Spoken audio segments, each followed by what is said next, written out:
नमस्कार दोस्तों। Value added course के अंतर्गत environmental education BA BSc BCom BBA BCA प्रथम सेमेस्टर का अनिवार्य प्रश्न पत्र है जो कि बहुविकल्पीय रूप में होने वाला है।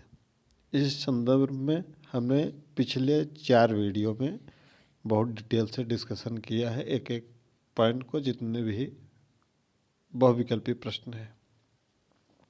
पहली वीडियो में हमने 40 प्रश्नों का डिस्कशन किया था। उसके बाद 3 वीडियो 50-50 प्रश्नों की इसके पहले अपलोड किया है। यदि आपने इन चारों वीडियो को नहीं देखा है तो प्लेलिस्ट चैनल पर है, जाके देख सकते हैं।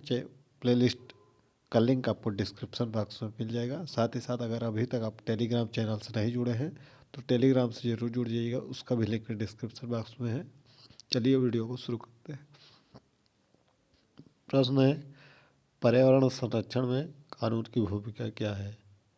तो पर्यावरण का संरक्षण करने के लिए कानून की भूमिका यह है कि उसका संरक्षण सुनिश्चित किया जाए। ठीक है। अगला प्रश्न है, पर्यावरणीय जागरूकता फैलाने का सबसे प्रभावी माध्यम क्या है?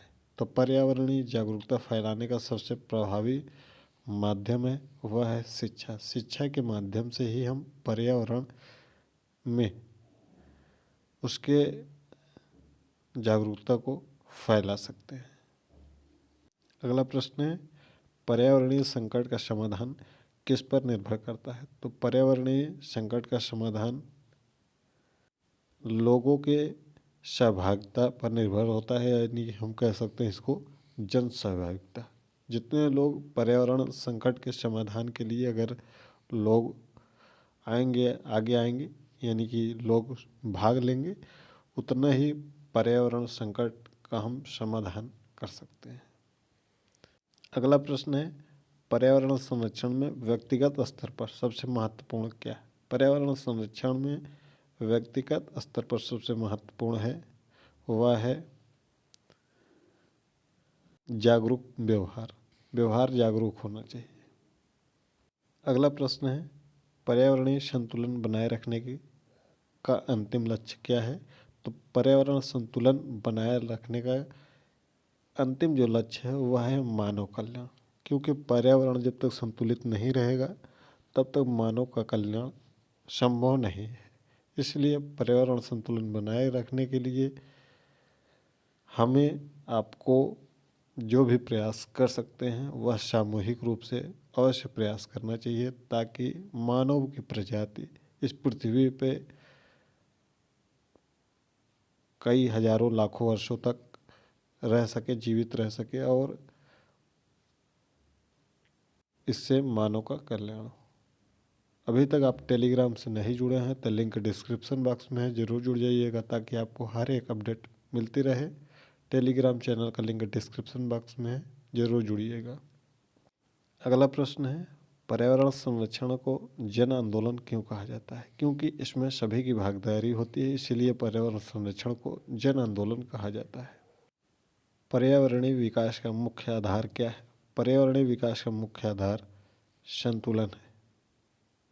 पर्यावरणीय संकट से निपटने का सबसे अस्थायी उपाय क्या है? पर्यावरणीय संकट से निपटने का सबसे अस्थायी उपाय है सतत विकास। सतत विकास का मतलब होता है कि वर्तमान में और भविष्य की योजनाओं को ध्यान में रखते हुए हम पर्यावरण से संबंधित जितने भी कार्य होते हैं उसको हम करते हैं।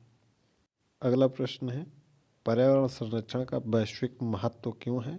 पर्यावरण संरक्षण का वैश्विक महत्व वैश्विक प्रभाव के कारण है। अगला प्रश्न है, पर्यावरणीय स्थिरता बनाए रखने में सबसे बड़ी बाधा क्या है? तो पर्यावरणीय स्थिरता बनाए रखने में सबसे बड़ी बाधा मानव की गतिविधियाँ हैं, जिसके कारण पर्यावरण में स्थिरता नहीं रह पाती है। यह सबसे बहुत बड़े बाधा है जो मानव की गतिविधियाँ हैं। पर्यावरण संरक्षण के लिए अंतर्राष्ट्रीय सहयोग क्यों आवश्यक है? अंतर्राष्ट्रीय सहयोग इसलिए आवश्यक है क्योंकि यह जो समस्या है वह वैश्विक समस्या है पर्यावरण संरक्षण की। पिछली वीडियो में हमने इसके बारे में आपको बताया था। अगला प्रश्न है, पर्यावरणीय सुधार का पहला कदम क्या है? तो पर्यावरणीय सुधार का पहला कदम है जागरूकता। अगला प्रश्न है, पर्यावरणीय संतुलन बिगड़ने से पारिस्थितिकी तंत्र पर क्या प्रभाव पड़ता है? तो पर्यावरण का संतुलन अगर बिगड़ जाएगा तो पारिस्थितिकी तंत्र वह भी असंतुलित हो जाएगा। अगर पर्यावरण असंतुलित हुआ तो पारिस्थितिकी तंत्र भी असंतुलित हो जाएगा। अगला प्रश्न है, पर्यावरण संरक्षण में तकनीक की भूमिका क्या है? तो तकनीक की भूमिका है कि समाधान प्रदान करना। अगला प्रश्न है, पर्यावरणीय शिक्षा का दीर्घकालीन लाभ क्या है?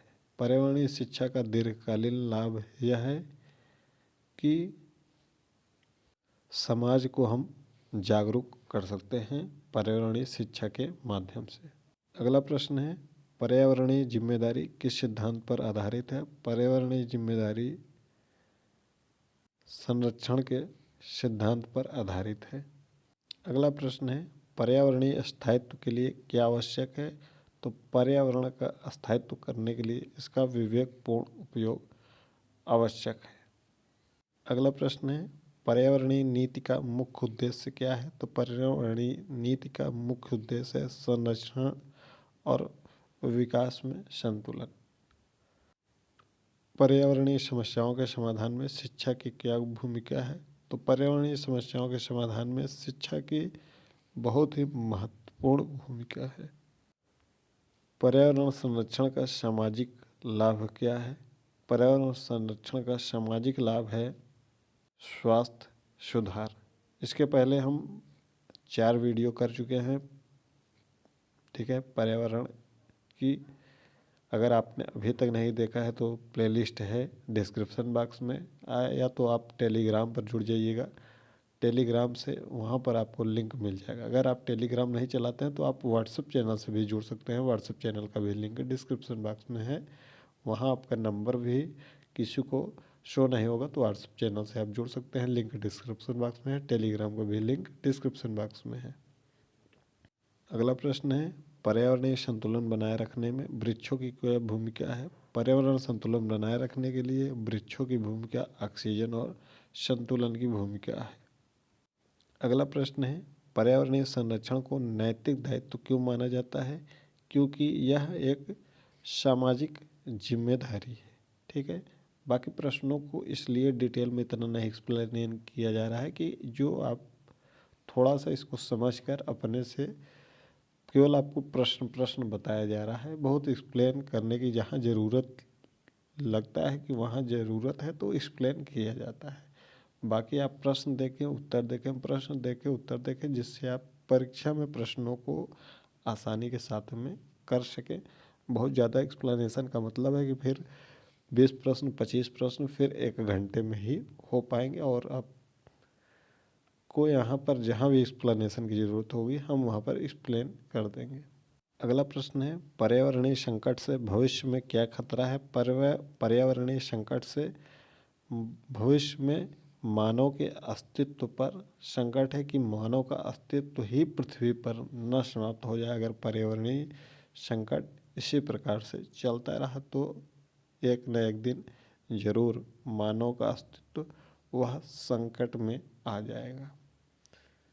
अगला प्रश्न है, पर्यावरण संरक्षण के लिए सबसे आवश्यक तत्व क्या है? तो पर्यावरण संरक्षण के लिए सबसे आवश्यक है जागरूकता।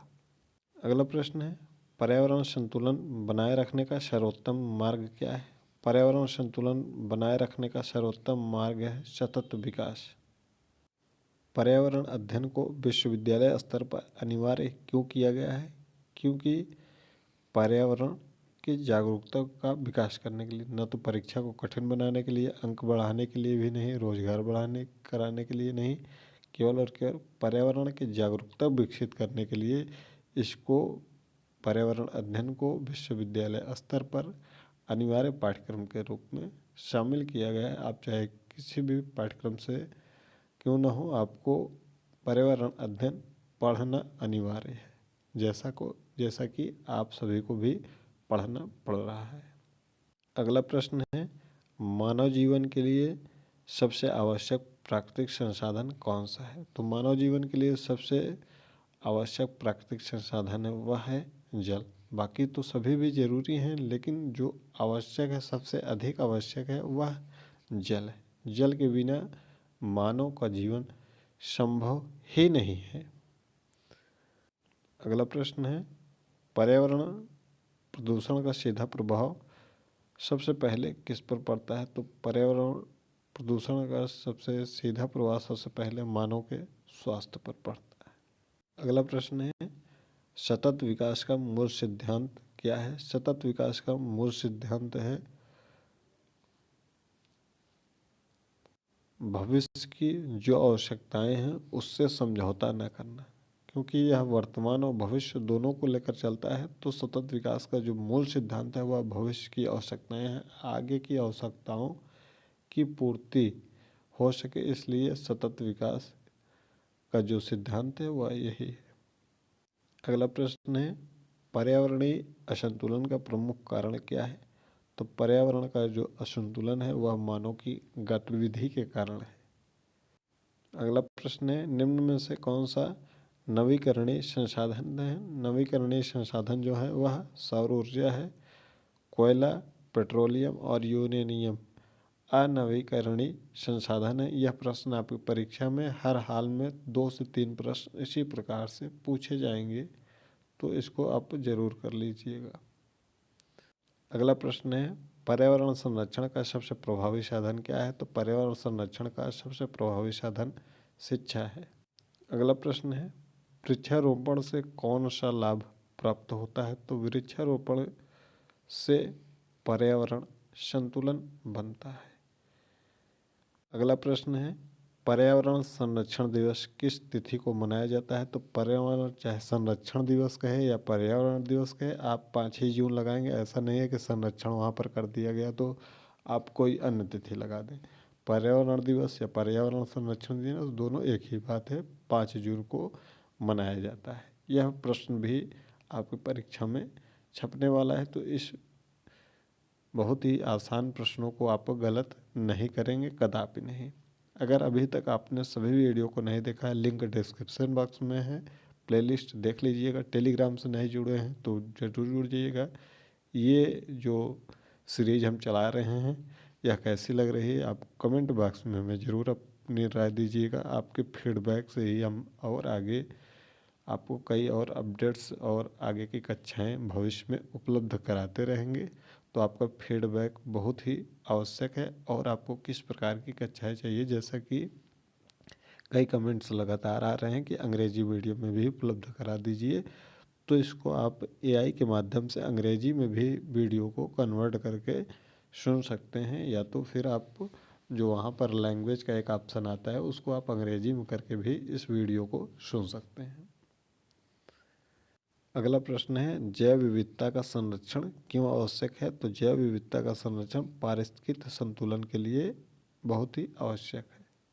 अगला प्रश्न है, पर्यावरणीय प्रदूषण का सबसे बड़ा स्रोत कौन है? प्रदूषण फैलाने के लिए सबसे बड़ा स्रोत यानी कि जिम्मेदार वह मानव है, इसको तो आप जानते ही हैं। जल संचयन का या संरक्षण का सबसे सरल उपाय क्या है?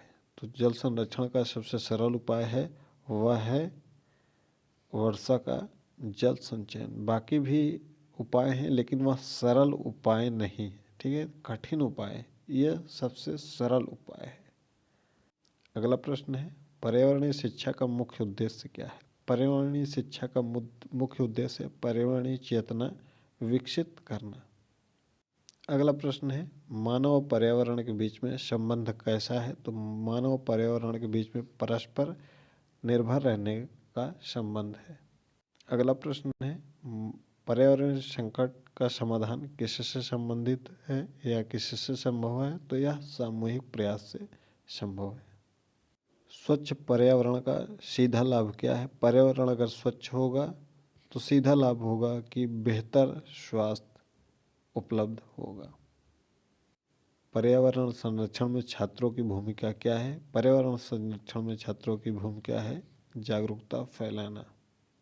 प्राकृतिक संसाधनों का विवेकपूर्ण उपयोग क्या कहलाता है? प्राकृतिक संसाधनों का विवेकपूर्ण उपयोग कहलाता है संरक्षण। पर्यावरणीय संतुलन बनाए रखने के लिए सर्वोत्तम उपाय क्या है? पर्यावरणीय संतुलन बनाए रखने का सर्वोत्तम उपाय है सतत विकास। अगला प्रश्न है, पर्यावरणीय समस्याएं वैश्विक क्यों मानी जाती है? पर्यावरणीय समस्याएं सीमाओं से परे प्रभाव के कारण होने के कारण यह समस्याएं वैश्विक मानी जाती हैं।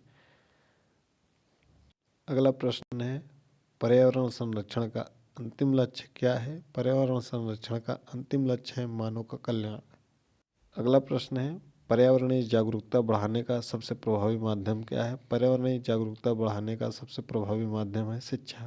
अगला प्रश्न है, पर्यावरणीय संतुलन बिगड़ने से क्या खतरा है? तो पर्यावरणीय संतुलन बिगड़ने से खतरा है मानव के अस्तित्व पर संकट। टेलीग्राम से नहीं जुड़े हैं तो लिंक डिस्क्रिप्शन बॉक्स में है, जरूर जुड़ जाइएगा। आपको यह सीरीज कैसे लग रही है ज़रूर कमेंट बॉक्स में बताइएगा। अगर आपने सभी वीडियो अभी तक नहीं देखा है तो ज़रूर देख लीजिएगा। प्लेलिस्ट का लिंक डिस्क्रिप्शन बॉक्स में है। व्हाट्सएप चैनल और टेलीग्राम चैनल का भी लिंक डिस्क्रिप्शन बॉक्स में, वहाँ से ज़रूर जुड़ जाइएगा। अगला प्रश्न है, पर्यावरण संरक्षण को नैतिक दायित्व क्यों माना जाता है? सामाजिक जिम्मेदारी के कारण। इस वीडियो का अंतिम प्रश्न है, स्वस्थ पर्यावरण के लिए सबसे आवश्यक तत्व क्या है? स्वस्थ पर्यावरण के लिए सबसे आवश्यक तत्व है वह है जागरूक नागरिक। वीडियो कैसी लगी कमेंट बॉक्स में ज़रूर बताइएगा। टेलीग्राम से अभी तक नहीं जुड़े हैं तो तुरंत जुड़ जाइएगा।